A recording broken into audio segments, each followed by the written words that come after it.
দলংখনৰ বিষয়টো মই আপোনালোকক দিম। দলংখনৰ আপোনাৰ মই অকণমান আগত অলপডাল কথা পাতি আছিলোঁ যে দলঙক ৰেল মানচিত্ৰত অন্তৰ্ভুক্ত কৰাৰ কাৰণে আমি বহুত ডাঙৰ মানে এটা প্ৰাপ্তিৰ দিশত হয়তো মইতো সদায় আশাবাদী কিবা এটা কৰিম বুলি হেঁপাহ বহুত আছে দলংখনৰ কাৰণে কৰাৰ কাৰণে। গতিকে সেই বিষয়টো লৈ মই অকণমানত কথা পাতিছিলোঁ। মোৰ ওচৰত এইখন আপোনালোকক মই নিদিওঁ আজি, এইখন ডিপাৰ্টমেণ্টেল বিষয় হয়। গতিকে এইখন যিহেতু কোনো ইয়াত আপুনি অফিচিয়েল ইয়াত এনাউন্সমেণ্ট বা তেনেকুৱা ধৰণৰ কথাবিলাক হোৱা নাই, গতিকে প্ৰাৰম্ভিক কামখিনি আৰম্ভ হৈছে। সেইকাৰণে আপোনালোকক মই গোটেই এই মানচিত্ৰখন আপোনালোকক নিদিওঁ, কিন্তু মই তথ্যখিনি আপোনালোকৰ আগত ব্যক্ত কৰিব খুজিছোঁ।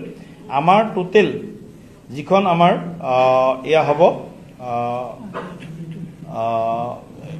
ৰেলৰ যিটো আমাৰ পৰিকল্পনা আছে, সেইটো আমাৰ আজ্ঞাথুৰিৰ পৰা আমাৰ ডেকাৰগাঁৱলৈকে আজ্ঞাথুৰিৰ পৰা ডেকাৰগাঁৱলৈকে আমি আগতে ভাবিছিলোঁ যে আমি এইফালৰ পৰা আহিব নেকি, ৰঙিয়াৰ পৰা আহিব নেকি, বা আমাৰ খৈৰাবাৰীৰ পৰা আহিব নেকি ৰেল লাইনটো, বা চাংচাৰীৰ পৰা আহিব নেকি, এনেধৰণৰ এটা মানে চিন্তা আছিল প্ৰথম পৰ্যায়ত। কেইবাবাৰো ভবাৰ পিছত এইটো চিন্তা হ'ল নহয়, এইটো আমি আজ্ঞাথুৰিৰ পৰা একেবাৰে ডেকাৰগাঁৱলৈ 128.6 একজেক্টলি মই কৈ আছোঁ 128.7 কিলোমিটাৰ দৈৰ্ঘ্য হ'ব। এইটো 128.7 কিলোমিটাৰ ইয়াৰ দৈৰ্ঘ্য হ'ব। আৰু এই দৈৰ্ঘ্য কাৰণে 2013 চনত আমি বহুতে লাগি আছিলোঁ। গতিকে আমি বহুতে বুলি কৈছোঁ, মই অকলে কোৱা নাই কথাটোত, আমি বহুতে লাগি আছিলোঁ। 2023 চনৰ 16 নৱেম্বৰত ইয়াৰ কাৰণে LOA আমাৰ এটা প্ৰস্তুত হ'ল, মানে টেণ্ডাৰ হ'ল, এজেঞ্চি এটাক দায়িত্ব দিলে 2023 চনৰ 16 নৱেম্বৰত। আৰু তেওঁলোকৰ দায়িত্ব দিছে 128.072 কিলোমিটাৰ প্ৰাৰম্ভিক দৈৰ্ঘ্য যিটো এষ্টিমেট কৰিছে। ইয়াৰ পিছত হয়তো ফাইনেল লোকেশ্যন ছাৰ্ভে এতিয়া চলি আছে, ইয়াৰ পিছত হয়তো অলপ কমিবও পাৰে, বাঢ়িবও পাৰে। গতিকে ফাইনেল লোকেশ্যন ছাৰ্ভে এইটো 23-24ত চেংচন হৈছে, যোৱা বছৰ চেংচন হৈছে 11 নৱেম্বৰত মই ক'লোৱে আপোনালোকক।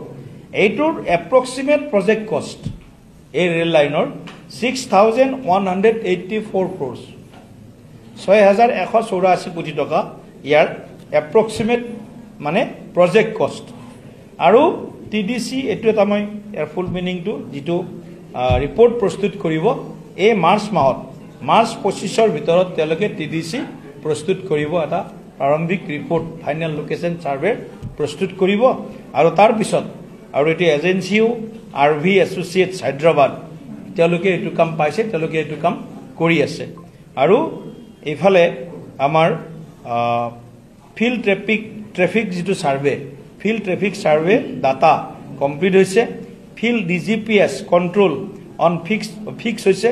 এইবিলাক বিভিন্ন কাম আগবঢ়া বুলি মই এটা প্ৰাৰম্ভিক তথ্য পাইছোঁ। এইটো কিমান দূৰ শুদ্ধ সত্য মই আজি ইয়াত আপোনালোক ব্যক্ত কৰিছোঁ, কাৰণ বহুতে প্ৰশ্ন কৰি থাকে। ময়ো সন্তুষ্ট লাভ কৰিছোঁ এইখন পাই, মই ভাবোঁ ৰাইজেও এইখন পোৱাৰ পিছত কিছু সন্তুষ্টি ব্যক্ত কৰিব। কিন্তু ৰেল লাইন দৰঙৰ মানচিত্ৰত সংযোজিত হ'ব, এয়া নিশ্চিত কথা। RV associates. গতিকে সকলোকে মই এইখিনি কথা ব্যক্ত কৰিলোঁ।